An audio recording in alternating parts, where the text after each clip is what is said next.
नमस्कार, स्वस्थ जीवन कार्यक्रममा तपाईलाई स्वागत छ। नेपाल सरकार स्वास्थ्य तथा जनसङ्ख्या मन्त्रालय, राष्ट्रिय स्वास्थ्य शिक्षा सूचना तथा सञ्चार केन्द्र र नेपाल टेलिभिजन बीच सहकार्यमा निर्माण गरिएको यो कार्यक्रम एनटिभी प्लसका साथै एनटिभी इटहरी र एनटिभी कोहलपुरबाट पनि यसै समयमा हेर्न सक्नुहुनेछ।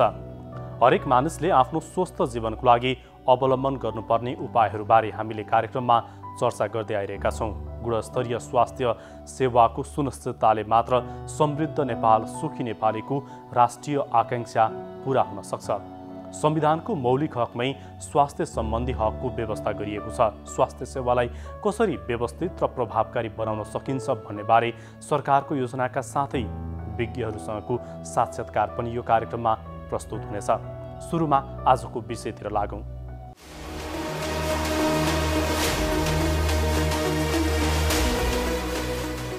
कोरोना महामारीका कारण लामो समयदेखि रोगको सन्तासले मानिसहरूलाई आर्थिक र मानसिक रूपले पनि कमजोर बनाउँदै लगेको छ। कतिपय आर्थिक क्रियाकलापहरू बन्द हुँदा पारिवारिक र सामाजिक समस्या वृद्धि हुने र मानसिक विचलन हुने सम्भावना रहेकोले यसको व्यवस्थापन पनि महत्त्वपूर्ण पक्ष हो।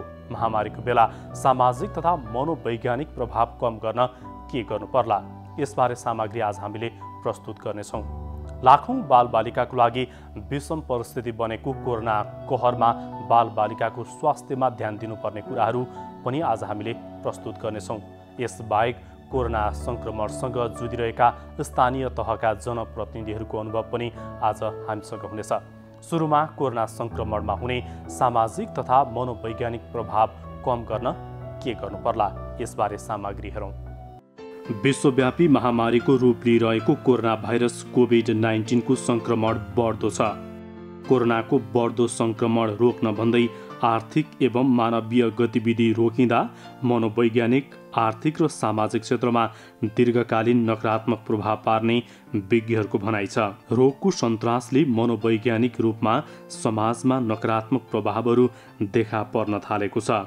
मानिसमा रोजगारी गुमेर जीविकोपार्जनको लागि समस्या बन्दै गएको कोरोनाको सङ्क्रमण र त्यसको प्रभाव सम्बन्धी सञ्चार माध्यममा आउने सूचनाका कारण मानिसहरू हतोत्साही बन्दै गएका, पारिवारिक झगडा र आत्महत्याको घटना बढ्न थालेको मनोविज्ञहरूको भनाइ छ।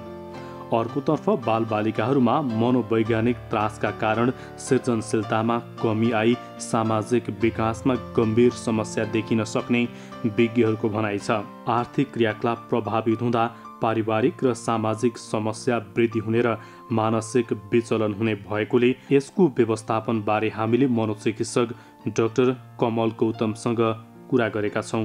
यस्ता खालका घटनाहरूलाई न्यूनीकरण गर्नका लागि चाहिँ विभिन्न तहमा विभिन्न इकाइहरूको र निकायको पनि ठुलो भूमिका रहने गर्दछ। अब यसमा व्यक्ति आफैको पनि ठुलो भूमिका हुन्छ र जो व्यक्तिलाई यस्ता खालका निराशावादी सोचहरू आउँछ, आफूलाई हानि गर्ने खालका सोच, विचार, योजना वा प्रयासहरू सुरु हुन्छन् भने यो भनेको साधारण अवस्था होइन। यस्तो अवस्थामा मैले मानसिक स्वास्थ्य सम्बन्धी विशेषज्ञ, मनोविमर्शकर्ता तथा तालिमप्राप्त स्वास्थ्यकर्मीसँग चाहिँ सेवा लिनु उचित हुन्छ भन्ने कुरा चाहिँ त्यस व्यक्तिले बुझ्नु जरुरी हुन्छ।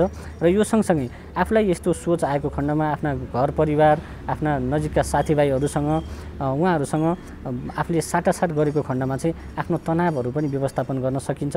तसर्थ खुलेर यसका बारेमा कुरा गर्नुपर्ने हुन्छ भने त्यस सँगसँगै विभिन्न व्यक्तिहरूले आत्महत्या गर्नुभन्दा अगाडि चाहिँ कम्तीमा पनि 2 हप्ता अगाडि कुनै न कुनै खालका सङ्केतहरू चाहिँ देखाएका हुन्छन्। जस्तै मृत्युको बारेमा कुरा गर्ने, आफ्नो घर परिवारको चाँजो मिलाउने, सुसाइडल नोट लेख्ने जस्ता विभिन्न खालका गतिविधिहरू हुन्छन् जुन सङ्केतको रूपमा प्राप्त हुन्छन्। तसर्थ यस्ता खालका सङ्केतहरूलाई चाहिँ समयमै पहिचान गर्नका लागि घर परिवारको पनि भूमिका हुनसक्छ। हामी घर परिवारमा बसेर आफ्नो परिवारका सदस्यहरूमा यस्तो कुनै परिवर्तन आएको छ भने त्यो सङ्केतलाई मध्यनजर गर्दै आफूले सकेको भावनात्मक सहयोगहरू प्रदान गर्ने र तालिमप्राप्त स्वास्थ्यकर्मीहरूकोमा समयमै लगेको खण्डमा चाहिँ यस्ता खालका घटनालाई न्यूनीकरण गर्न सकिन्छ भने समाजले पनि यस्ता खालका घटनालाई चाहिँ समयमै आइडेन्टिफाई गर्ने र उहाँलाई सेवासम्म पुर्याउने र विभिन्न सरकारी सङ्घ संस्थाहरू विशेष गरी स्वास्थ्य सम्बन्धीका इकाइहरूले पनि विभिन्न रणनीतिहरू बनाउने, जनचेतनामूलक कार्यक्रमहरू गर्ने र समुदाय स्तरमा मानसिक स्वास्थ्य तथा मनोसामाजिक परामर्श त्यसै गरी आत्महत्या रोकथाम सम्बन्धी जनचेतनामूलक कार्यक्रम सञ्चालन गरेको खण्डमा यस्ता खालका घटनाहरूलाई चाहिँ हामीले निरुत्साहित गर्न सकिन्छ। अहिले त मान्छेहरूको आर्थिक अवस्था ठप्पै भएको अवस्था छ, आय स्रोत बन्दै भएको अवस्था छ। मान्छेले अब त्यो निराशावादी सोच एउटा राखिरहेको छ भनेदेखि त्यसलाई अब अहिलेको समयमा सबै मान्छे चाहिँ मजबुत हुनुपर्ने आवश्यकता छ, आत्मविश्वास बलियो बनाउनु पर्ने आवश्यकता छ। कसरी अब त्यो सकारात्मक सोच्ने होला, के कुराले हामीलाई चाहिँ मोटिभेट गर्ने होला, के भन्न चाहनुहुन्छ यो बारे? हजुर, अत्यन्त राम्रो प्रश्न।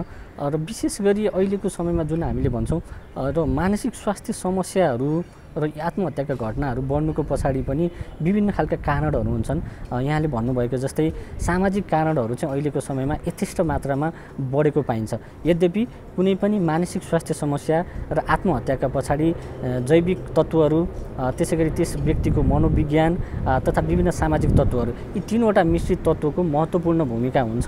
र अहिलेको परिस्थितिमा हामीले हेर्दाखेरि व्यक्तिको मनोविज्ञानमा पनि प्रभाव परेको छ, किनभने ऊ आइसोलेसनमा बस्नु परेको, क्वारेन्टाइनमा बस्नु परेको अवस्था, एकअर्कासँग आफ्नो भावनाहरू साट्न नसकेको अवस्था छन् भने त्यो सँगसँगै अहिले सामाजिक कुराहरू जस्तै आर्थिक गतिविधिहरू ठप्प भएको अवस्था, त्यसै गरी रोजगारी गुमेको अवस्था, यी सबै कुराहरू, घरमा बस्दाखेरि कामको लोड बढेको अवस्था, त्यसै गरी घरमा हुने खालका विभिन्न खालका शारीरिक तथा यौन हिंसाहरू बढेको, यी सबै अवस्थाले गर्दाखेरि अहिलेको परिस्थितिमा जुन मानसिक स्वास्थ्य समस्याका सामाजिक जोखिम तत्त्वहरू छन् यो बढिरहेको छ र यसका कारणले गर्दाखेरि चाहिँ मानसिक स्वास्थ्य समस्या बढेको पाइएको छ।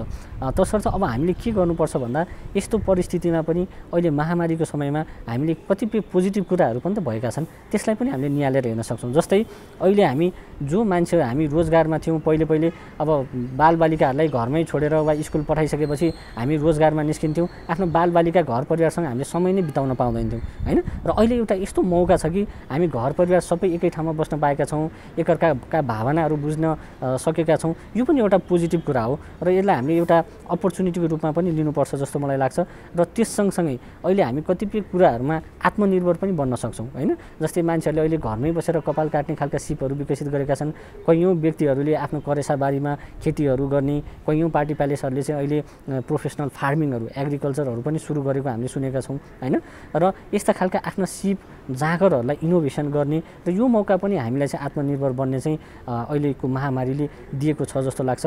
तसर्थ हामीले सम्पूर्ण नकारात्मक पाटो हेर्दै यी कुराहरूलाई पनि हेर्ने, एकअर्काको कुराहरू आफ्नो आफन्तसँग साटासाट गर्ने, आफ्ना दैनिक क्रियाकलापहरूलाई सुचारू गर्ने, स्वस्थ जीवनयापन गर्ने, त्यसै गरी मादक पदार्थ लगायत अन्य खालका जुन दुर्व्यसनी गराउने खालका लतका सामग्रीहरू छन् त्यस्तो दुर्व्यसनी सेवन नगर्ने लगायत आफ्नो समयलाई कसरी व्यतीत गर्न सकिन्छ, मनोविज्ञान, आफ्नो बालबालिकाहरूलाई कसरी हेरविचार गर्न सकिन्छ, यस्ता खालका अलिकति सृजनात्मक क्रियाकलापहरूमा समय व्यतीत गरेको खण्डमा चाहिँ यसबाट कतिपय कुरा हामीले सिक्छौँ जस्तो लाग्छ। र यो सँगसँगै विभिन्न खालका महामारी पश्चात हामीहरू अझ रेजिलियन्ट हुँदै जान्छौँ। जस्तै भूकम्प पश्चात हामीले के भनिएको थियो भन्दा आघातजन्य घटना पश्चात हुने तनावपूर्ण अवस्था, जसलाई हामीले अङ्ग्रेजीमा पोस्ट ट्रमाटिक स्ट्रेस डिसअर्डर भन्छौँ, यो चाहिँ धेरै मान्छेहरूलाई हुन्छ होला भन्ने खालका विभिन्न व्यक्तिहरूले तथा अनुसन्धानविदहरूले प्रक्षेपण गरेका थिए। तर त्यो मात्रामा हामीले पाएनौँ होइन। र हरेक घटना, यस्ता खालका आपतकालीन अवस्था, तनावले चाहिँ मान्छेहरूलाई त्यससँग जुझ्न एउटा सिप र क्षमता पनि विकास गर्छ होइन। र यस्ता खालका सिपहरूलाई अझ हामीले अब आगामी दिनमा आइपर्ने खालका तनावहरूसँग जुझ्नका लागि आफ्ना जुझारूपन, सिपहरू र समस्या समाधान गर्ने जुन विधि छ त्यो अपनाउन सकेको खण्डमा चाहिँ हामी अझ पोजिटिभ भएर, अझ कन्स्ट्रक्टिभ भएर यस्ता खालका समस्यालाई जुधेर अगाडि बढ्न सकिन्छ होला जस्तो मलाई लाग्छ। कोभिडको कारणले समाजमा लान्छना लगाउने अथवा चाहिँ एउटा नकारात्मक दृष्टिकोणले हेर्ने, भेदभाव गर्ने भनेको एउटा तत्त्व भनेको चाहिँ सामाजिक सञ्जाल पनि देखिएको छ। व्यक्तिहरूसँग वाक स्वतन्त्रता छ, मानिसहरूले आफ्नो फेसबुक लगायतका सामाजिक सञ्जालमा पोस्ट गर्दाखेरि चाहिँ के कस्ता कुरामा ध्यान दिनु पर्ला, युट्युब लगायतका उहरूमा पोस्ट गर्दाखेरि युट्युब अन्य मिडियाहरूले के कस्ता कुरामा ध्यान दिनु पर्ला? कुनै पनि व्यक्तिले आत्महत्या गरिसके पश्चात त्यस व्यक्तिकै अनुसरण गर्दै अन्य व्यक्तिहरूले गरिने खालका आत्महत्याका घटनाहरू र कतिसम्म हुन्छ भन्दा एउटा व्यक्तिले यसरी पोस्ट गरिदिँदाखेरि त्यहाँबाट गलत मेसेज जाने र त्यस्तै खालका घटना परिस्थितिबाट गुज्रिरहेका व्यक्तिहरू, त्यस्तै खालको एज ग्रुपमा पर्ने व्यक्तिहरूलाई चाहिँ त्यो घटनाले प्रभावित पार्छ र आत्महत्या गर्नको लागि चाहिँ उक्साउने गर्दछ। तसर्थ कुनै पनि सञ्चार माध्यम त्यसै गरी जर्नलिस्टहरू लगायत हामी आम जनमानसले पनि यस्ता खालका कुराहरूलाई चाहिँ पोस्ट गर्दाखेरि हामीले कहिले पनि त्यो न्युजहरूलाई चाहिँ सेन्सेसनल बनाउने खालको तरिकाले पोस्ट गर्नु हुँदैन पहिलो कुरा। दोस्रो कुरा त्यसमा हामीले राख्दाखेरि चाहिँ कुनै घटनालाई एकदम विस्तृत रूपमा व्याख्यान गरेर नराखिकन त्यो घटनालाई चाहिँ हामीले के घटना भयो भन्ने मात्र उल्लेख गर्ने र त्यो घटना त्यो परिस्थिति त्यस व्यक्ति झुन्डिएको खालका फोटोहरू र त्यहाँको घटना घर परिवारको फोटोहरू यस्तो राख्दाखेरि चाहिँ के हुन्छ त भन्दा अन्य व्यक्तिहरू जो त्यस क्षेत्रमा काम गर्छन् इभन जर्नलिस्टहरू र अन्य अलिकति संवेदनशील र जोखिम रूपमा रहेका मानसिक स्वास्थ्यको समस्यामा जोखिममा रहेका व्यक्तिहरूलाई चाहिँ प्रभावित पार्न सक्छ र आत्महत्याको घटना समेत यसले चाहिँ बढाउन खोज्छ। तसर्थ म सम्पूर्ण हाम्रो जर्नलिस्ट साथीहरू लगायत हामी सामाजिक सञ्जालका प्रयोगकर्ताहरूलाई चाहिँ यस्ता खालका मेसेजहरू पोस्ट गर्दाखेरि चाहिँ अलिकति संवेदनशील भएर प्रतिवेदन गरिदिनु हुन र पोस्ट गरिदिनु हुन पनि अनुरोध गर्न चाहन्छु। धेरै जस्तो लान्छनाहरू चाहिँ अग्रपङ्क्तिमा रहेर काम गर्ने सुरक्षाकर्मी स्वास्थ्यकर्मी लगायतका व्यक्तिहरूलाई भएको देखिन्छ होइन, यिनीहरूले नै कोरोना सार्ने भयो भनेर। त्यसले गर्दाखेरि धेरै भेदभावका घटना लान्छनाका घटनाहरू पनि भए, अहिले पछिल्लो समय निकै कम भएको अवस्था पनि छ। तर पनि यहाँलाई चाहिँ यस्ता घटनाहरू भइराख्दाखेरि समाजमा नभएर त्यस्ता अग्रपङ्क्तिमा रहेर काम गर्ने व्यक्तिहरूमा पनि एउटा मानसिक असर पर्ला, यसको नकारात्मक असर चाहिँ दीर्घकालीन रूपमा देखिन सक्छ। यहाँलाई के लाग्छ यो विषयमा चाहिँ? अत्यन्त राम्रो प्रश्न। अब यसमा चाहिँ के भनिन्छ भन्दा अहिले नै अब यो जुन हामीले विभेद वा स्टिग्माको कुरा गरिरहन्छौँ, यो विभेद नभएको खण्डमा पनि अहिले अग्रपङ्क्तिमा जो कार्यरत हुनुहुन्छ विशेष गरी हाम्रो स्वास्थ्यकर्मीहरू प्रहरीहरू बाहिर विभिन्न देशमा गरिएका अध्ययन र नेपालमै पनि गरिएको एउटा अध्ययनले के देखाएको छ भन्दा अग्रपङ्क्तिमा कार्यरत स्वास्थ्यकर्मीहरूमा चाहिँ डिप्रेसन एङ्जाइटी लगायत निन्द्राका समस्या तथा आत्महत्याका घटनाहरू पनि प्रचुर मात्रामा चाहिँ बढेको पछिल्लो दिनमा पाइएको छ। र यो सँगसँगै यो जुन अघि हामीले भन्यौँ मानसिक स्वास्थ्य समस्याका कारणहरूमध्ये जैविक मनोवैज्ञानिक र सामाजिक कारणहरू भन्यौँ, त्यो सामाजिक कारणहरूमध्ये यो विभेद कलङ्क पनि एउटा सामाजिक कारणको रूपमा हामीले मान्न सक्छौँ। र यो विभेद तथा कलङ्कले गर्दाखेरि हुने खालका विभिन्न व्यवहारहरूले गर्दाखेरि चाहिँ त्यस व्यक्तिमा स्वास्थ्यकर्मीमा मानसिक स्वास्थ्यमा तनाव पार्ने र मनोविज्ञानमा असर गर्ने गर्दछ। र अब यो भएको खण्डमा चाहिँ हामीले के भन्नुपर्छ भन्दा स्वास्थ्यकर्मीहरूले नै हाम्रो स्वास्थ्यको हेरचाह गर्नुहुन्छ। अब अहिले कोभिड-19को महामारी बढ्दै गरेको अवस्था, सङ्क्रमण बढ्दै गरेको अवस्था र मृत्यु हुने सङ्ख्या पनि बढ्दै गरेको अवस्थामा स्वास्थ्यकर्मीहरूमाथि नै हामीले यस्तो भेदभाव गऱ्यौँ भने चाहिँ भोलि हाम्रो स्वास्थ्यको हेरचाह कसले गर्छ त भन्ने खालको कुराहरू पनि हामीले मनन गर्न जरुरी छ जस्तो लाग्छ मलाई। र दोस्रो कुरा चाहिँ के हो त भन्दा यदि स्वास्थ्यकर्मीहरूले अघि हामीले छलफल गरेका विभिन्न खालका लक्षणहरू समस्या तनावहरूबाट गुज्रिरहनु भएको छ, अघि हामीले भनेका जस्ता मानसिक स्वास्थ्य समस्याहरूका लक्षणहरू उहाँहरूमा देखिएको छ भने चाहिँ उहाँहरूले तुरुन्तै तालिमप्राप्त स्वास्थ्यकर्मी मनोचिकित्सक वा चिकित्सा मनोविद र मनोविमर्शकर्ताहरूकोमा सम्पर्क गरेर आफ्नो समस्याहरू खुलस्त रूपमा भन्नुपर्ने हुन्छ र त्यहाँबाट उहाँहरूले सेवा लिएको खण्डमा चाहिँ यसलाई हामीले समाधान गर्न सक्छौँ। र यही कुरालाई नै मध्यनजर गर्दै अहिले नेपाल सरकार स्वास्थ्य तथा जनसङ्ख्या मन्त्रालय त्यसै गरी एपिडेमियोलोजी तथा रोग नियन्त्रण महाशाखा WHO नेपाल त्रिवी शिक्षण अस्पतालको मानसिक स्वास्थ्य विभाग र टिपिओ नेपाल म आफै कार्यरत संस्था हामी चारवटा हामी सम्बद्ध निकायहरूले मिलेर चाहिँ यस्तै खालका अवस्थाहरू स्वास्थ्यकर्मीहरूमा पनि भोलि तनाव आउन सक्छ भन्ने उद्देश्यले एउटा कार्यक्रम चाहिँ हामीले लन्च गरेका छौँ र यो चाहिँ अनलाइनबाट नै हामीले सर्भिस लिने यो वेबसाइट चाहिँ रहेको छ www.mewellnepal.org.np www.mewellnepal.org.np यो URL-बाट उहाँहरूले लगइन गर्नुभएको खण्डमा उहाँहरूको मानसिक स्वास्थ्यमा पर्न सक्ने समस्यालाई कसरी चाहिँ हामीले रोकथाम गर्ने, त्यसै गरी मानसिक स्वास्थ्यलाई कसरी प्रवर्धन गर्ने र यदि उहाँलाई मानसिक स्वास्थ्य समस्या छ जस्तो लागेको खण्डमा त्यसलाई चाहिँ हामीले एउटा टुलको माध्यमबाट उहाँहरूको अवस्था कस्तो छ भनेर डिस्ट्रेस पत्ता लगाउने एउटा टुलको नि प्रयोग गर्न सकिन्छ। र त्यस सँगसँगै यदि उहाँहरूलाई समस्या छ भने त्यही अनलाइन पोर्टलबाट चाहिँ उहाँहरूलाई मानसिक स्वास्थ्य सेवाको लागि कन्सल्टेसन सर्भिसको लागि चिकित्सा मनोविद तथा मनोचिकित्सकसँग चाहिँ त्रिवी शिक्षण अस्पतालमा हामीले अनलाइनबाटै जोडिदिन्छौँ र त्यहाँबाट उहाँहरूले आवश्यक परामर्श तथा सर्भिसहरू पनि लिन सक्नुहुन्छ। र मानसिक स्वास्थ्य प्रवर्धन गर्नका लागि विशेष गरी हाम्रो तनाव कसरी व्यवस्थापन गर्ने भन्ने खालका कुराहरू छन्। त्यसै गरी आरामदायी अभ्यासहरूको फोटो भिडियोजहरू पनि राखिएको छ।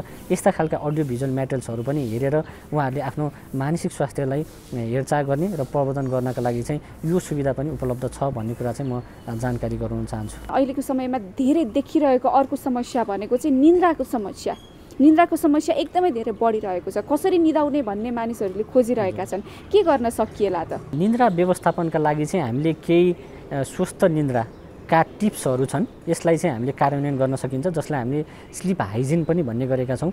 त्यस अन्तर्गत डुज एन्ड डन्ट्स भनेर भन्छ हामीले, के व्यक्तिले के गर्ने तथा के नगर्ने भन्ने खालका केही सुझावहरू छन्। यदि यो हामीले कार्यान्वयन गरेको खण्डमा चाहिँ स्वस्थ रूपमा हामी निदाउन सकिन्छ।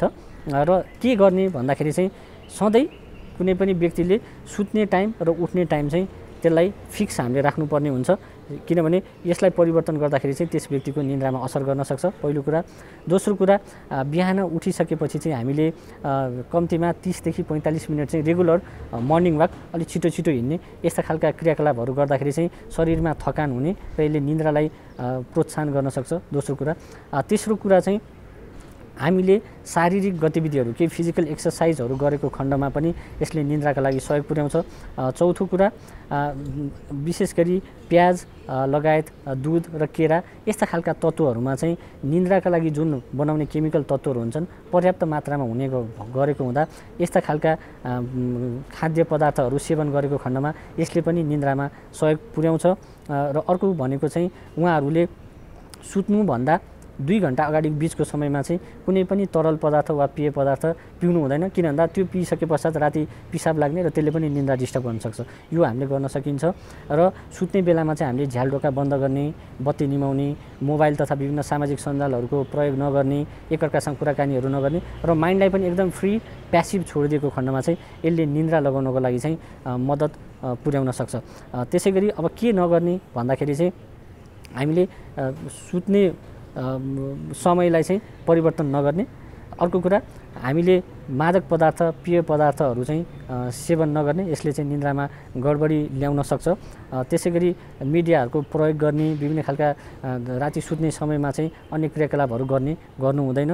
र यदि आफू सुतिसकेपछि यदि कुनै पनि व्यक्तिलाई निन्द्रा लागेन भने चाहिँ जबरजस्ती हामीले सुत्ने प्रयास गर्नुहुन्न। जब निन्द्रा लागेन भने चाहिँ जुरुक्क उठ्ने र हामीले जे कुरामा अल्छी लाग्छ त्यही गर्ने। जस्तै उदाहरणका लागि हामीहरूलाई पढ्न अल्छी लाग्छ भने हामी उठेर टेबलमा एउटा बुक पढ्ने र त्यो बुकमा एउटा यस्तो च्याप्टर पढ्ने कि जुन चाहिँ आफूलाई एकदमै गाह्रो लाग्छ र अल्छी लाग्दो हुन्छ र त्यो पढ्दा आफूलाई झुम्म भएर निन्द्रा लागिसकेपछि मात्र गएर सुत्ने। यस्ता खालका विधिहरू हामीले अपनाउन सक्छौँ। भन्दा अर्को चाहिँ सुत्नुभन्दा अगाडि हामीले आफ्ना हातखुट्टाहरू चाहिँ मनतातो पानीले भिजाएर सुतेको खण्डमा यसले पनि निन्द्रा लगाउनलाई चाहिँ सहयोग पुग्छ। यस्ता खालका स्लिप हाइजिनको टिप्सहरू हामीले यदि आफ्नो जीवनमा यसलाई एप्लाई गरेको खण्डमा चाहिँ स्वस्थ रूपमा हामी निदाउन सकिन्छ। हजुर, यति गर्दाखेरि पनि निन्द्रा लागेन भनेदेखि चाहिँ के गर्नु पर्ला त? यदि कुनै व्यक्तिमा चाहिँ निन्द्राको समस्या भइरहेको छ भने चाहिँ यो अलिकति दीर्घकालीन रूपमा जाँदैछ र यसले चाहिँ अन्य मानसिक स्वास्थ्य समस्याहरूसँग पनि सम्बन्धित छ कि भन्ने हिसाबले चाहिँ तालिमप्राप्त स्वास्थ्यकर्मी, मनोचिकित्सक वा चिकित्सा मनोविदसँग चाहिँ सम्पर्क गरेर आवश्यक परामर्श तथा सेवा लिन चाहिँ जरुरी हुन्छ। हजुर, अब निन्द्राको कुरा त भयो, जस्तो अब तनाव व्यवस्थापनका कुराहरू पनि छन्। विभिन्न कारणले गर्दाखेरि तनाव भइरहेको हुन्छ, मान्छेहरूलाई एकदमै टाउको दुखिरहेको हुन्छ, मैले सोच्नै सकिरहेको छैन भन्ने खालका कुराहरू पनि सुनिन्छ होइन। के भन्न चाहनुहुन्छ, तनावलाई कसरी व्यवस्थापन गर्न सकिन्छ यो एकदमै तनावग्रस्त वातावरणको बिचमा रहेर पनि? तनाव वा स्ट्रेस भनेको चाहिँ हाम्रो जीवनको एउटा दैनिक रूपमा आइपर्ने खालका घटनाहरू हुन्। कुनै पनि व्यक्ति तनावविहीन हुँदैन र तनावले कतिको प्रभाव पार्छ भने व्यक्ति पछि फरक हुन्छ र त्यो व्यक्तिको तनावसँग जुझ्ने क्षमता पनि फरक हुन्छ। तसर्थ यसलाई हामीले 2 तरिकाले हेर्न सक्छौँ जस्तो मलाई लाग्छ। एउटा चाहिँ तनाव छन् भने त्यो तनावलाई कसरी हामीले नपर्नका लागि चाहिँ समाधान गर्न सकिन्छ। जस्तै हाम्रो घर परिवारमा केही कन्फ्लिक्टहरू छन्, सम्बन्धका कुराहरू केही छन् भने त्यसलाई बढाउँदै जाँदाखेरि भोलिका दिनमा अझ पनि समस्याहरू आउन सक्छ भने त्यो तनावलाई नै नपर्न दिनका लागि चाहिँ एकअर्कामा बसेर संवाद गर्ने, त्यसलाई कसरी निकास दिने भन्ने खालका क्रियाकलापहरू चाहिँ हामीले वार्ताबाट गर्न सकिन्छ। यो एउटा भयो। र अर्को कुराहरू चाहिँ अब तनाव आइपरेको खण्डमा तनावसँग हामी कसरी जुझ्ने त भन्ने खालका केही सिपहरू हामीले लागू गर्न सक्छौँ। जस्तै अब आफ्नै कुनै तनाव आइपरेको खण्डमा आफ्ना नजिकका साथीभाइ तथा आफ्नो परिवारका सदस्यहरू, मिल्ने साथीहरूसँग चाहिँ त्यसलाई हामीले सेयर गरेको खण्डमा तनावलाई हामीले अलिकति मन हल्का गर्न सकिन्छ र तनावलाई निकास पनि लिन सकिन्छ होला। दोस्रो कुरा चाहिँ यदि आफूले कसैलाई अभिव्यक्त गर्न नसकेको खण्डमा हामीले फ्री राइटिङ भन्छौँ, आफ्नो डायरीमा वा केहीमा उतार्यौँ भने पनि कतिपय तनावहरू चाहिँ हामीले त्यसलाई व्यक्त गर्न सक्छौँ।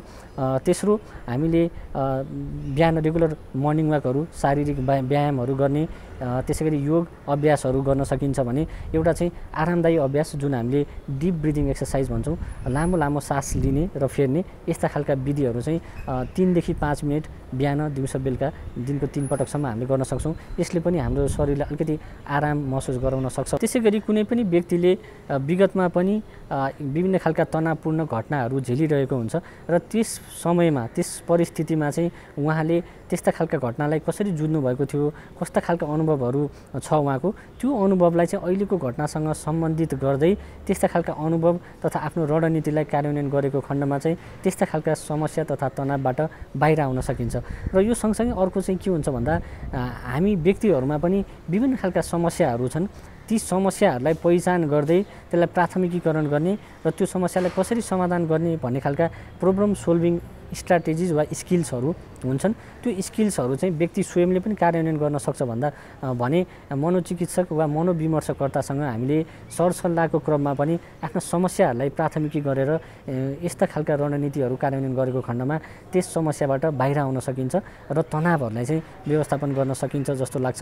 र यो सँगसँगै आरामदायी अभ्यासहरू, स्वस्थ रहन गरिने क्रियाकलापहरू, स्वस्थ जीवनशैलीहरू प्रतिपादन गर्ने, मादक पदार्थ सेवन गर्ने व्यक्तिहरू छन् जसलाई लत लागेको छ भने उनीहरूले एक्कासी मादक पदार्थ सेवन छोड्दाखेरि चाहिँ उनीहरूलाई डर लाग्ने, आत्तिने, चिन्ताजन्य समस्या, निन्द्रा नलाग्ने, छटपटाट हुने र कतिपय व्यक्तिहरूमा कम्पन आउने, मुर्छा पर्नेदेखि लिएर डेलिरियममा जाने वा भनेको उहाँहरू आफू कहाँ छु के छु थाहा नपाउने र बेसुरको अवस्थामा पनि जान्छन्, जुन चाहिँ एकदम घातक हुन्छ। लगभग यस्तो अवस्थामा 100 जनामध्ये 20 देखि 30% व्यक्तिहरूको ज्यान जान सक्छ हैन। तसर्थ हामीले के बुझ्नुपर्छ भन्दा जो व्यक्तिलाई पहिलेदेखि लत लागेको वा दुर्व्यसनी भएको अवस्था छ भने एक्कासी छोड्दाखेरि यस्ता खालका घटना तथा परिस्थितिहरू निम्तिन सक्छन्। यसका लागि चाहिँ हामीले आवश्यक स्वास्थ्य स्याहार चाहिँ दिनुपर्ने हुन्छ। यसका लागि चाहिँ हामीले यदि छोड्ने प्लान गर्दैछौँ भने अवश्य पनि यो राम्रो परिस्थिति हुनसक्छ, तर छोड्दाखेरि हाम्रो स्वास्थ्यमा यसले गम्भीर असर वा हाम्रो लाइफ थ्रेटनिङ कन्डिसनसम्म नजाओस् भन्नको लागि चाहिँ हामीले आवश्यक स्वास्थ्य स्याहार लिनुपर्ने हुन्छ। यसका लागि नजिकैको स्वास्थ्य संस्था वा अस्पतालमा गएर हामीले मनोचिकित्सक वा चिकित्सा मनोविदसँग परामर्श गरेर नै सेवन गर्न छोड्दाखेरि चाहिँ राम्रो हुन्छ। एक्कासी छोड्दाखेरि चाहिँ मैले अघि भनेका जस्ता त्यो चाहिँ विशेष लागु औषधसँग भर पर्दा हुन्छन्। जस्तै चुरोट छोड्दाखेरि पनि गाह्रो हुनसक्छ भने अन्य मादक पदार्थ छोड्दाखेरि यस्ता खालका परिस्थिति आउन सक्छन् भने अब केही खालका जस्तै गाँजाहरूले चाहिँ साइकोलोजिकल डिपेन्डेन्स मात्र गराउँछ, विड्रलमा धेरै गाह्रो चाहिँ नहुनसक्छ हैन। यद्यपि हामीले समग्र परिस्थितिमा भन्दाखेरि चाहिँ छोड्ने प्लान गर्दैछौँ भने त्यो एकदम सराहनीय हो। त्यसमा घर परिवारले सहयोग गर्ने, उहाँहरूलाई सम्झाउने बुझाउने भावनात्मक सहयोग दिने कुराहरू गर्न सकिन्छ भने सँगसँगै उहाँहरूलाई विड्रलकै कारणले भोलि के हुन्छ मलाई गाह्रो भयो भने फेरि मलाई यो खाँदा त मलाई सजिलो हुन्छ होला भने सेवन गर्ने र अझ लम्बिँदै जान पनि सक्छ। त्यो भएको हुँदा आवश्यक हामीले स्वास्थ्य स्याहारका लागि चाहिँ तालिमप्राप्त स्वास्थ्यकर्मी, मनोचिकित्सक वा चिकित्सा मनोविदसँग सम्पर्क गरेर छोडियो भने चाहिँ यो परिस्थितिलाई हामीले एउटा मौकाको रूपमा पनि लिन सकिन्छ जस्तो लाग्छ।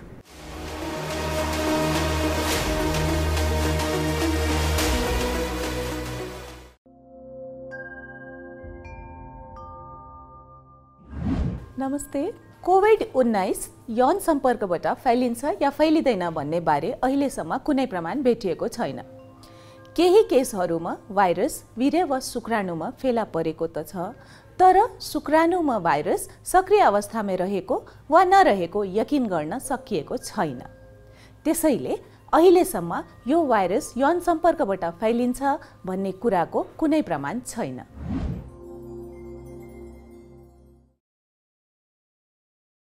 नमस्कार हजुर, हामी शिवशंकर प्ररिजाल जोगिन्दर पानवाला हजुर।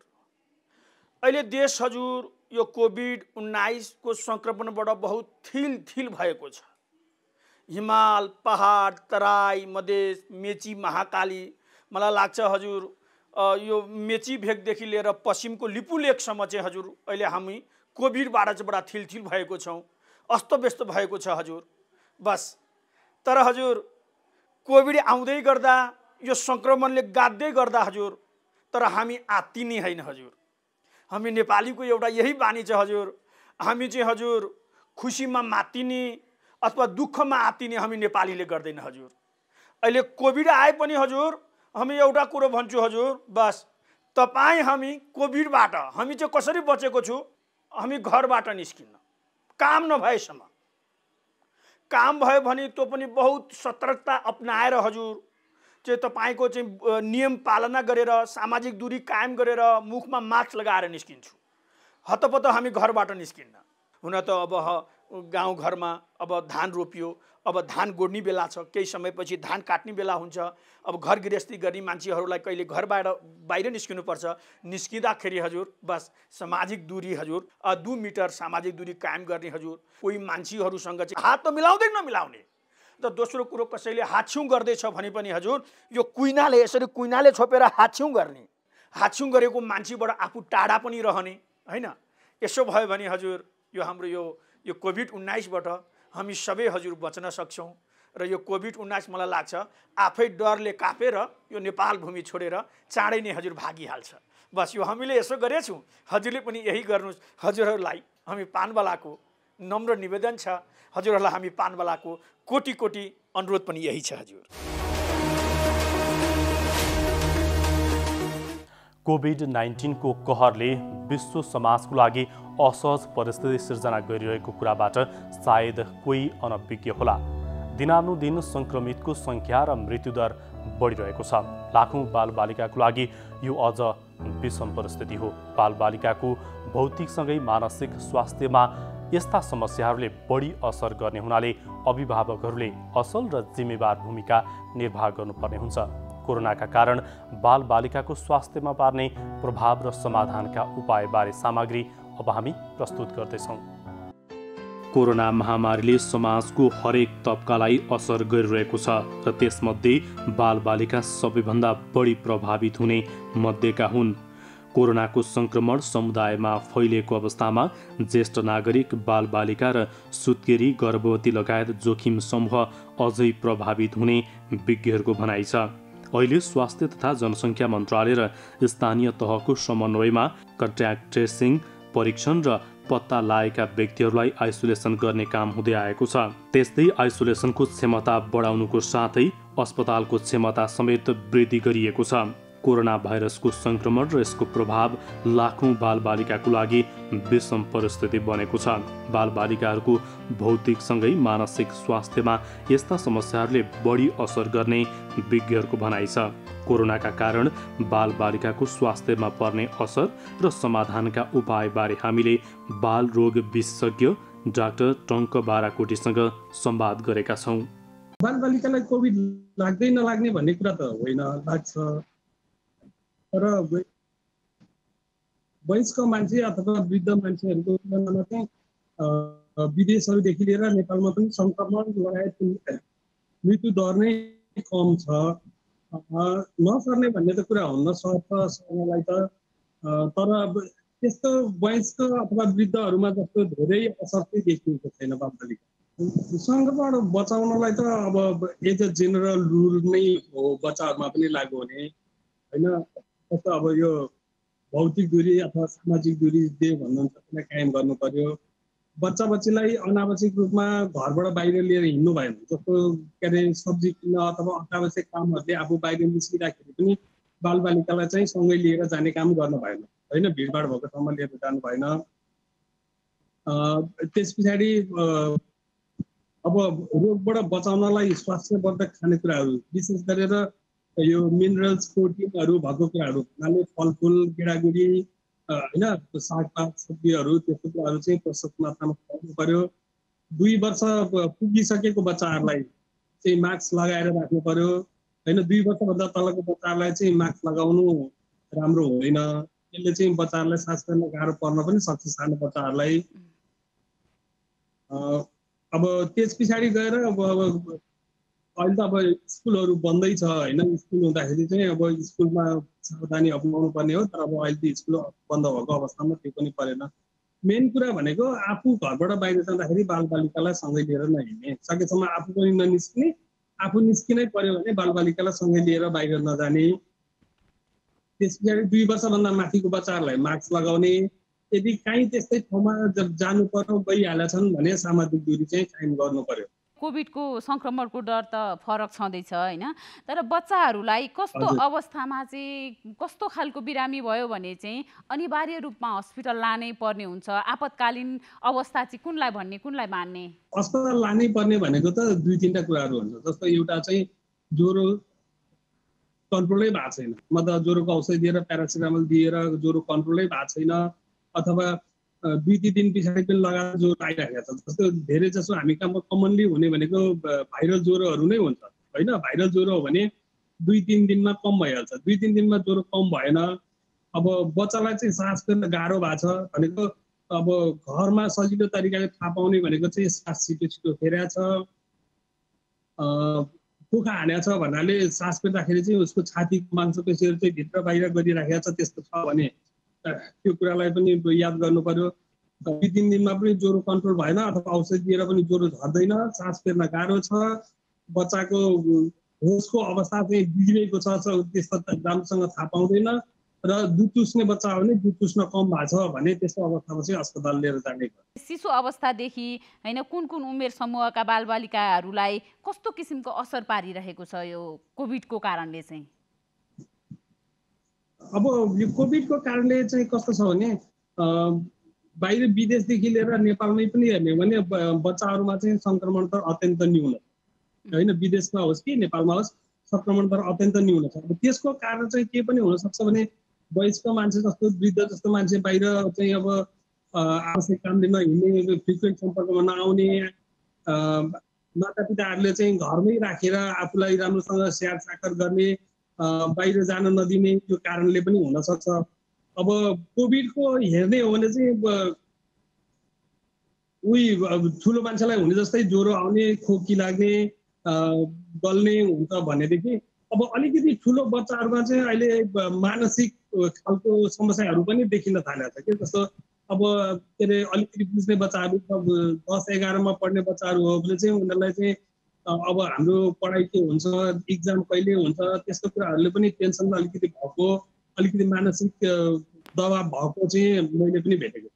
यदि बच्चालाई सङ्क्रमणको शङ्का लाग्छ भने त अब नजिकै जहाँ पिसिआर हुन्छ त्यो ठाउँमा लिएर जानु पर्यो। अब तर त्यसको लागि पनि 2-3टा कुरा हुनु पर्यो कि, एउटा ज्वरो हुनु पर्यो, खोकी हुनु पर्यो, त्यस्तो के अरे कोभिडको शङ्का लागेको मान्छेहरूको सम्पर्कमा आएको मान्छे हुनु पर्यो। त्यस्तो भयो भने नजिकको पिसिआर हुने ठाउँमा लगेर पिसिआर गराउनु पर्यो।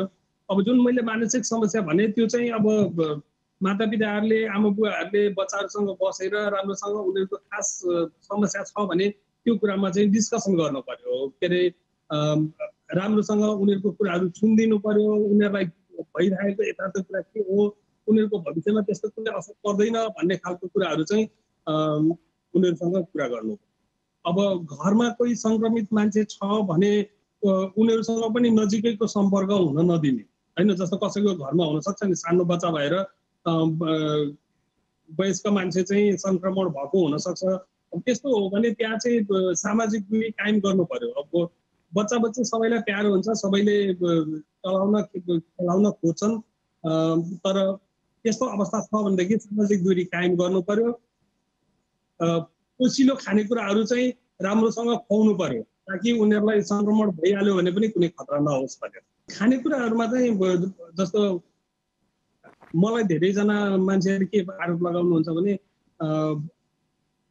आमाको दुधदेखि बाहेक अर्को कुरा खुवाउनु भयो भने डाक्टर रिसाउनुहुन्छ भनेर भन्नुहुन्छ। त्यो मेरो लागि रिसाएको होइन, मैले चाहिँ त्यो खास बच्चाको लागि जो अबोध शिशु छ त्यसको लागि चाहिँ मैले कुरा गरेको। पहिला सुरुमा 6 महिनासम्म आमाको दुधदेखि बाहेक अरू कुरा खुवाउनु नै भएन होइन। अब धेरै जसो आमा बुवा अथवा हजुरआमा घर परिवारको सदस्यले के सोच्नुहुन्छ भने एकचोटि दुईचोटि रोयो भनेदेखि दुध नपुगेको हो कि अथवा मेरो दुध आउँदैन कि भन्ने मानसिकताहरू चाहिँ राख्नुहुन्छ। त्यस्तो नराखिकन 6 महिनासम्मको बच्चालाई चाहिँ आमाको दुधदेखि बाहेक अरू केही कुरा खुवाउनु नै भयो होइन। राम्रोसँग आमाले पोषित खाना खाएर बच्चालाई राम्रोसँग दुध चुसाउने हो भनेदेखि नआउने भन्ने कुरा हुँदै हुन्न। दुध आउँछ, दुध 6 महिनासम्म आमाको दुध मात्रै खुवाउने हो। 6 महिना पुगेपछि सबैभन्दा राम्रो चाहिँ आफैले घरमा लिटोहरू बनाएर लिटो सुरु गर्ने। पहिला सुरुमा चाहिँ दिनको एकचोटि दुईचोटि गरेर लिटो खुवाउने अनि त्यसलाई बिस्तारै बिस्तारै बढाउँदै लगेर 9-10 महिनाको हुँदाखेरि चाहिँ आफूसँग खाना खानेदेखि बाहेक कम्तीमा पनि 4-5 चोटि खाना खुवाउनु पर्यो बच्चालाई। अब त्यस्तो कुरा खुवाउँदाखेरि चाहिँ अलिकति बिस्तारै बढ्दै गएपछि चाहिँ यो सागसब्जीहरू फलफुलहरू पनि बिस्तारैसँग बढाउँदै लगेर 2 वर्षसम्म चाहिँ आमाको दुधलाई निरन्तरता दिने। 6 महिना पुगेपछि सर्वोत्तम पिठो बनाएर अथवा किनेर खुवाउन सुरु गर्ने र बिस्तारै बढाउँदै लगेर 9-10 महिना पुग्दाखेरि 4-5 चोटि गर्नु पर्यो। त्यस पछाडि 1 वर्ष पुगिसकेपछि आफूसँगै दाल भातहरू खान्छन्, फलफुल सागसब्जीहरू खान्छन् र त्यसलाई चाहिँ निरन्तरता दिने प्लस आफूले खाएको भन्दा एडिसनल दिनको 3-4 चोटि चाहिँ खाना खुवाउने 1 देखि 2 वर्षसम्मको बालबालिकालाई र 2 वर्षसम्म आमाको स्तनपान पनि गराइराख्ने, दुध पनि खुवाइराख्ने। 2 वर्ष पछाडि चाहिँ आमाको दुधको कुनै अर्थ रहन्न, त्यसलाई त्यो भएर 2 वर्ष पछाडि चाहिँ डिस्कन्टिन्यू गरेकै राम्रो हुन्छ। अब 2 वर्षदेखि माथिको बच्चाहरूलाई चाहिँ यो फलफुलहरू सागसब्जी गेडागुडी मतलब प्रोटिन अनि जिङ्क मिनरलहरू यस्तो भरपूर कुराहरू खानेकुराहरू चाहिँ प्रशस्त मात्रामा उनीहरूले चाहे अनुसार दिनु पर्यो।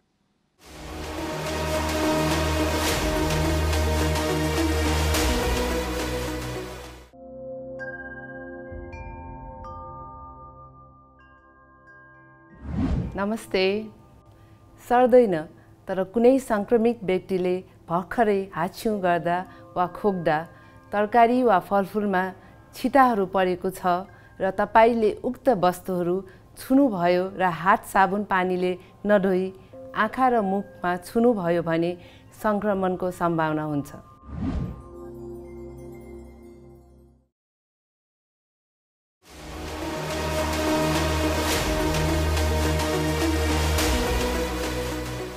कोरोना भाइरस संक्रमण यति बेला कतिपय जिल्लामा समुदायमै फैलिएको छ। स्थानीय तहहरू कोरोना संक्रमणसँग कसरी जुधिरहेका छन्, केन्द्र र प्रदेश सरकारको सहयोग कस्तो छ, यही विषयमा केन्द्रित रहेर ललितपुर महानगरपालिका 17 का वडा अध्यक्ष सुदर्शन मिश्रसँग हामीले कुरा गरेका छौँ।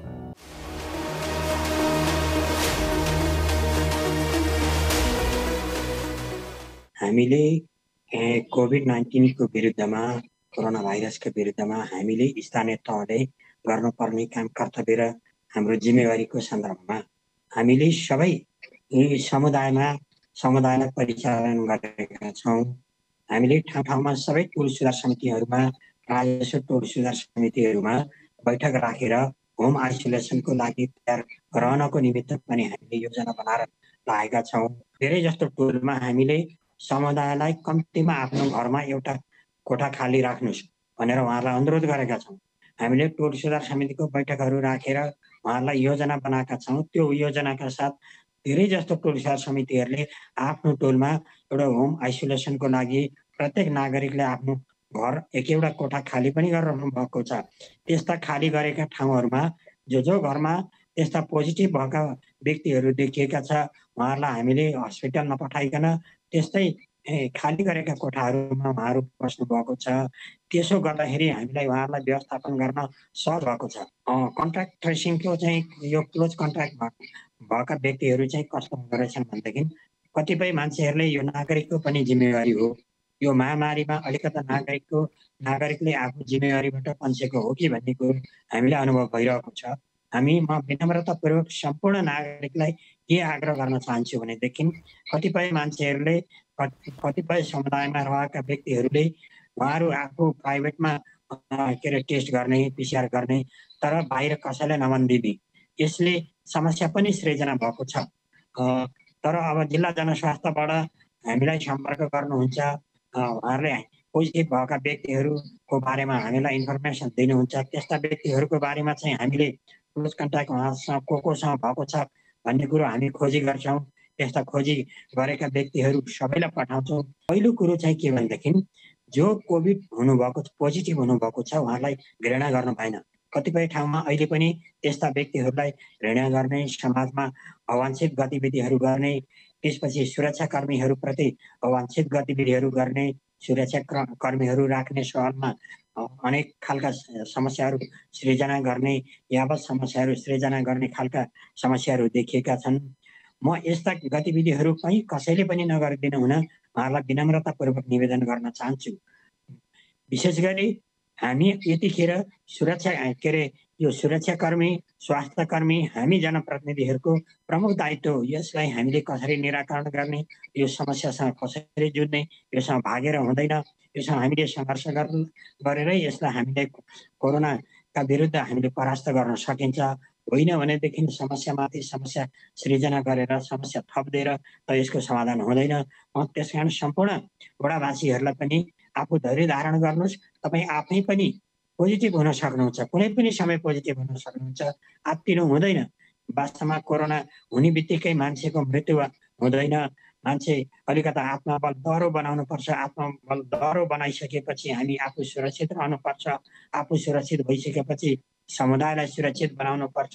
यसो गऱ्यौँ भनेदेखि यो समाजको असल नागरिकको हामीले दायित्व भूमिका निर्वाह गरेको ठहरिनेछ। अन्यथा पोजिटिभ भएका मान्छेहरूलाई घृणा गर्ने, समस्या सृजना गर्ने, उहाँहरूलाई अपेलना गर्ने, यसो गर्दाखेरि हामी समाजको एउटा योग्य नागरिक र अलिकता हामी शिक्षित नागरिक पनि बन्न सक्दैनौँ। म विनम्रतापूर्वक सबै सम्पूर्ण वडावासीहरू र सम्पूर्ण महानगरवासीहरूलाई पोजिटिभ भएका व्यक्तिहरूप्रति अत्यन्तै आदर गर्ने, सम्मान गर्ने, उहाँहरूलाई हौसला प्रदान गर्ने, यसो गऱ्यौँ भनेदेखि हामीले यो कोरोनाका विरुद्ध हामीले सङ्घर्ष गरेर जित्न सकिन्छ। अन्यथा हामी नागरिक आफै हार्दैछौँ। यो हामी आफै हार्ने काम कसैले पनि नगरिदिनु हुन म सम्पूर्ण वडावासीहरू र महानगरवासीहरूलाई म हार्दिक विनम्रतापूर्वक निवेदन गर्न चाहन्छु।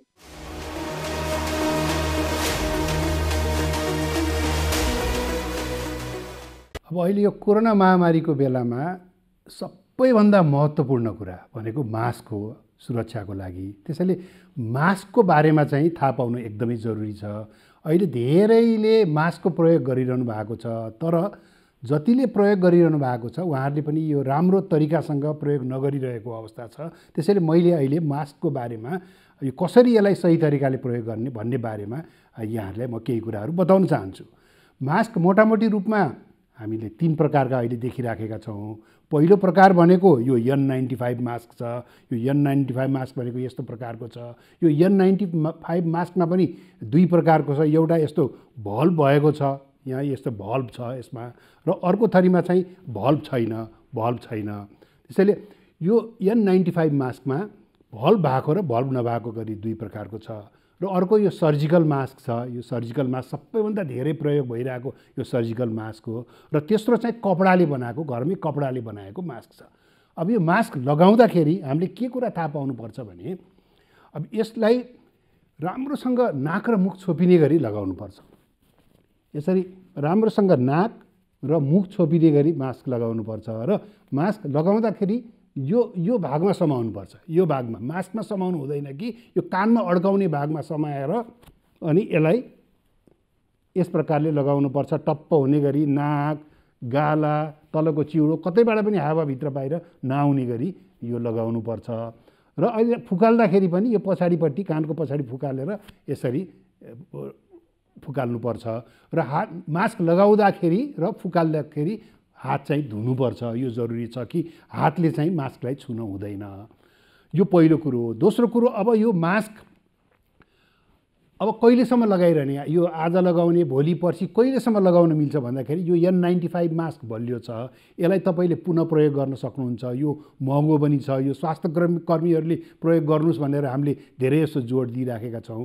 यसलाई चाहिँ लगाइसकेपछि घरमा गएर एकचोटि पखालेर साबुन पानीमा पखालेर घाममा सुकाइदिँदाखेरि हुन्छ भने यो सर्जिकल मास्क जुन चाहिँ धेरै आम नागरिकहरूले प्रयोग गरिरहनु भएको छ, यसलाई दोहोऱ्याएर प्रयोग गर्न हुँदैन। यो डिस्पोजेबल हुन्छ। एकचोटि लगाएपछि यसलाई फाल्नुपर्छ। तर अब केही कारणले गर्दा यसलाई दोहोऱ्याएर फेरि प्रयोग गर्नु पर्यो भने यसलाई धुन हुँदैन। धोएपछि यो बिग्रन्छ। यसलाई घाममा सुकाइदिनु भयो, राम्रोसँग घामको किरणमा सुकाइदिनु भयो भने त्यो फेरि यसलाई प्रयोग गर्न सकिन्छ। कम्तीमा यसलाई 1 देखि 2 घन्टा चाहिँ घाममा सुकाउनुपर्छ। त्यसैले यो मास्कको बारेमा हामीले यति कुरा। अर्को कुरा के छ त भन्दाखेरि कपडाको मास्क पनि उत्तिकै प्रभावकारी छ। अब कपडाको मास्क तपाईँले 3वटा लेयर 3वटा तहको कपडाको मास्क बनाउन सकिन्छ र त्यसलाई घरमा मजाले धोएर त्यसलाई घाममा सुकाएर पुनः प्रयोग गर्न सक्नुहुन्छ। त्यसैले मास्कै नलगाउनुभन्दा जस्तो प्रकारको मास्क भए पनि मास्क लगाउन उचित हुन्छ र अहिले कोरोना भाइरसबाट बच्ने सबैभन्दा महत्त्वपूर्ण हतियार भनेको मास्क नै हो। त्यसकारणले यो मास्कलाई चाहिँ सही तरिकाले लगाउनुहोस् भन्ने मैले अनुरोध गर्न चाहन्छु। नमस्कार, म डाक्टर मीना थापा, प्राध्यापक, काठमाडौँ मेडिकल कलेज, स्त्री तथा प्रसुति रोग विशेषज्ञ। यदि तपाईँ गर्भवती हुनुहुन्छ भने आत्तिनु पर्दैन। अध्ययनहरूले के देखाएको छ भने अहिलेको समयमा गर्भवती हुँदा पनि गर्भपात हुन सक्ने अथवा गर्भको बच्चामा जन्मजात खराबी हुन सक्ने त्यस्तो स्थिति देखिएको छैन। यदि तपाईँ सङ्क्रमित हुनुभएको छ र बच्चा जन्माउनु भएको छ भने बच्चालाई तपाईँको दुध खुवाउन सक्नुहुन्छ, तर केही सावधानीहरू अपनाएर। गर्भवती महिलाले प्रशस्त मात्रामा पानी, फलफुल तथा तरकारीको प्रयोग गर्नुपर्छ र अनावश्यक रूपमा चिन्ता लिनु हुँदैन। र यदि तपाईँलाई चाहिँ नि रुगा, खोकी अथवा ज्वरो आएको छ भने घरमै सुरक्षित साथ बसी आफ्नो डाक्टरलाई चाहिँ नि सम्पर्क गर्नुहोस्। गर्भवती भएको समयमा रोग प्रतिरोधात्मक क्षमता कम हुने भएको हुनाले यो रोग सजिलै सर्न सक्छ, तसर्थ केही सावधानीहरू अपनाउनु पर्छ। यदि तपाईँ बाहिर भिडभाडमा जानुभएको छ भने कम्तीमा पनि एक अर्कामा 2 मिटरको दूरी कायम राख्नुहोस्। अनिवार्य रूपमा मास्कको प्रयोग गर्नुहोस् र बाहिरबाट घरमा आउँदाखेरि अनिवार्य रूपमा साबुन पानीले मिची हात धुनुहोस् र घरमा बस्दा पनि धेरैचोटि साबुन पानीले मिची हात धुनुहोस् अथवा चाहिँ सानिटाइजरको प्रयोग गर्नुहोस्।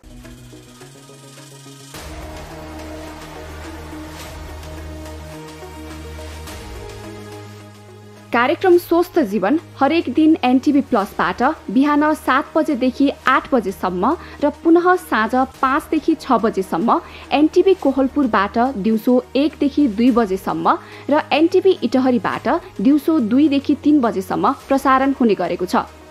स्वास्थ्य सम्बन्धी यहाँहरूको कुनै जिज्ञासा वा समस्या भएमा हामी सम्बन्धित विज्ञहरूबाट समाधान खोजी कार्यक्रममा प्रसारण गर्नेछौँ। हामीलाई सम्पर्क गर्ने माध्यमहरू यस प्रकार छन्: फोन, एसएमएस तथा भाइबरको लागि 9843 52 93 97, इमेल swasthjivan@ntv.org.np। यस कार्यक्रमको बारेमा आफ्नो सल्लाह, सुझाव र प्रतिक्रिया पनि यहाँहरूले यिनै मार्फत दिन सक्नुहुनेछ।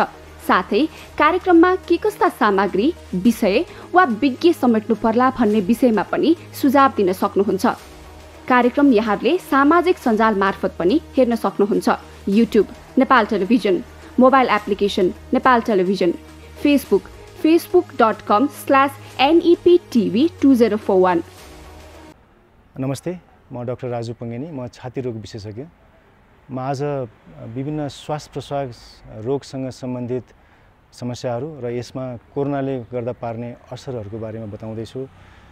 यो तपाईहरुमध्ये जसलाई पनि यो श्वास प्रश्वाससँग सम्बन्धित दीर्घ रोगहरू छन्, जसलाई सीओपीडी, क्रोनिक ब्रोन्काइटिस या ब्रोन्कियल आज्मा या कसैलाई चाहिँ इन्टरस्टिशियल लङ डिजिज या लङ फाइब्रोसिस या पुरानो निमोनिया या टिबीको कारणले यो फोक्सोमा जति पनि समस्याहरू, दीर्घ समस्याहरू छन्, उहाँहरूलाई यदि कोरोना इन्फेक्सन भयो भने यो दीर्घ समस्याको चाहिँ अचानक एट्याकहरू आउन सक्ने सम्भावना रहन्छ। यदि तपाईहरुमा कुनै यस्तो खालको दीर्घ श्वास प्रश्वाससँग सम्बन्धित समस्याहरू छ भने घरमै सकेसम्म घर बाहिर ननिस्किदिनु होला, घरमै बसिदिनुस् र घरभित्रै पनि सकेसम्म आफूलाई फुर्तिलो राख्ने कोसिस गर्नुहोस्। विभिन्न खालको व्यायामहरू गर्न सकिन्छ, घरभित्रै पनि योगाहरू गर्न सकिन्छ।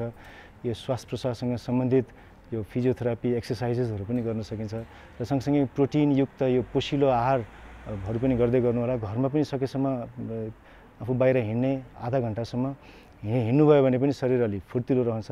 र केही समस्या पर्यो, जस्तै सास फेर्न अचानक गाह्रो भयो, ज्वरो आयो या चाहिँ खकार बाक्लो हुन थाल्यो, खकारमा पहेँलोपना आउन थाल्यो या खकारमा रगत आउन थाल्यो, कुनै पनि लक्षणहरू देखियो भने चाहिँ नजिकैको स्वास्थ्य चौकीमा स्वास्थ्य कार्यकर्ता या डाक्टरसँग सम्पर्क राख्नु होला। र यदि केही समस्या परेर तपाईहरुसँग कुनै डाक्टरको नम्बर छ, तपाईलाई पहिलादेखि देखाइराख्नु भएको डाक्टर हुनुहुन्छ भने उहाँहरूलाई फोनमा सम्पर्क गरेर उहाँहरूसँग सोधेर यो विभिन्न उपायहरू चाहिँ अवलम्बन गर्नु होला।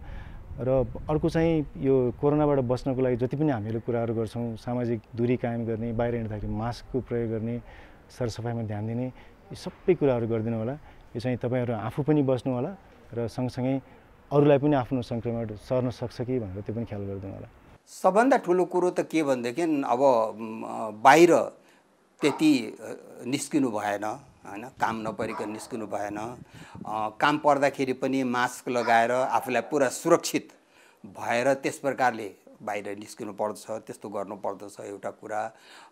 अनि अर्को कुरो चाहिँ के त भनेदेखि अब त्यो भिडभाडमा धेरै जसो त्यो भिडभाडमा चाहिँ मान्छे मतलब त्यहाँ जाने उ गर्ने त्यो गर्नु हुँदैन, भिड गर्नु हुँदैन। यो कोरोना भएको मान्छेलाई छिछि दूर दूर गर्ने हैन, त्यसलाई एकदम त्यस्तो गर्ने कुरा होइन। यो जसलाई पनि हुनसक्छ, थोरै हुनसक्छ, धेरै हुनसक्छ। कसैले पचाइराखेका हुन सक्छन्, कसैलाई अलिकति त्यसले अब चापिराखेको हुनसक्छ। तर त्यो भयो भन्दैमा मतलब त्यसले मान्छेप्रति गर्ने होइन, रोगप्रति पो त गर्ने हो त, प्रतिकार त रोगप्रति पो गर्ने हो त, मान्छेप्रति होइन। त्यो भएको मान्छेलाई त हामीले सहयोग गर्नुपर्छ, सकेको मतलब अब उसलाई मतलब आफूले के गर्न सकिन्छ होइन, त्यसलाई हामीले अलिकति गर्नुपर्छ। एउटा मानवता हटाउनु हुँदैन, त्यो मानवता चाहिँ बिर्सिनु हुँदैन। मान्छे मतलब साह्रै नै स्वार्थी पनि हुनु हुँदैन। तर आफू बचियो भने त अरूलाई पनि सहयोग गर्न सकिन्छ, आफू बचियो भने त केही गर्न सकिन्छ। आफू नै बिरामी परियो भने के हुन्छ? त्यसो हुनाले हामीले सरकारले गरेको चिज पनि कुनै रहरले गरेको होइन, हाम्रै बचाउको लागि गरेको हो, अब हाम्रै सुरक्षाको लागि गरेको हो होइन मान्छेहरूले। त्यसो हुनाले त्यसलाई हामीले मान्नु पर्दछ, त्यसलाई हुबहु हामीले मतलब गर्नुपर्छ। त्यो कुनै सरकारलाई गरिदिएको होइन, हाम्रो आफ्नो लागि गरेको हो। र गभर्मेन्टले चाहिँ त्यस किसिमको त्यो एउटा समुदायमा नजाओस्, यो अझ धेरै नफैलियोस् भन्ने किसिमको हो। किनभने समुदायमा गएर फैलियो भने अझ कडा मतलब कदमहरू चाल्नुपर्ने हुन्छ। त्यस हुनाले अहिले हामीले सरकारले भनेको मानिदिउँ, यो आफ्नै लागि हो भनेर गरिदिउँ भनेदेखि मलाई लाग्छ यो व्याधिबाट पनि हामी पार पाउँछौँ। स्वास्थ्य सम्बन्धी महत्त्वपूर्ण नम्बरहरू।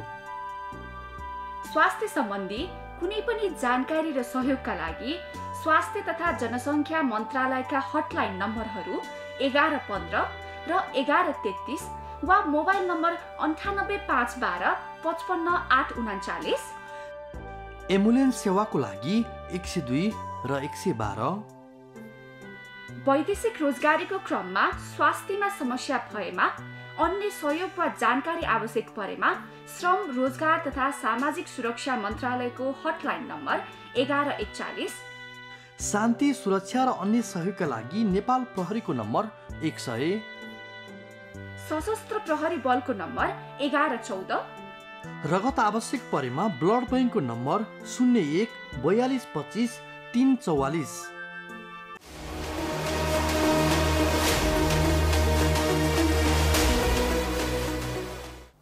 कोरोना मात्र होइन, यसबाट सिर्जित मनोवैज्ञानिक समस्यालाई पनि परामर्श र औषधिबाट उपचार गर्न सकिने आधारहरू भएकोले चिकित्सकदेखि परिवारका सदस्यसम्मले कोरोनालाई जित्न सकिन्छ भन्ने आत्मबल प्रभाव गर्नुपर्छ। कोरोना मात्र होइन, यसबाट सिर्जित मनोवैज्ञानिक समस्यालाई कसरी हल गर्ने भन्नेबारे सामग्रीका साथै कोरोनाका कारण बालबालिकाको स्वास्थ्यमा पर्ने असर र समाधानका उपायबारे पनि आज हामीले चर्चा गर्यौँ। यसका साथै स्थानीय तहहरू कोरोना संक्रमणसँग कसरी जुधिरहेका छन् यसबारे पनि हामीले चर्चा गर्यौँ। आजको लागि स्वस्थ जीवन कार्यक्रमको समय सकिएको छ। यो कार्यक्रम नेपाल टेलिभिजनको वेबसाइट www.nepaltvonline.com का साथै नेपाल टेलिभिजनको मोबाइल एप र फेसबुक, युट्युब जस्ता सामाजिक सञ्जालमा पनि हेर्न सक्नुहुन्छ। यो कार्यक्रममा तपाईको स्वास्थ्य सम्बन्धी समस्या, सरकारले प्रभाव गरेको स्वास्थ्य सेवा वा हाम्रो कार्यक्रमबारे कुनै जिज्ञासा भए हामीलाई सम्पर्क गर्न सक्नुहुनेछ। सम्पर्क माध्यम हामीले टेलिभिजन स्क्रिनमा देखाइरहेका छौँ। तपाईको समस्यालाई हामीले सरकारी अधिकारी वा विज्ञ मार्फत समाधान गर्ने प्रयास गर्नेछौँ। आजको लागि स्वस्थ जीवन कार्यक्रमबाट हामी सबैलाई बिदा दिनुहोस्। नमस्कार।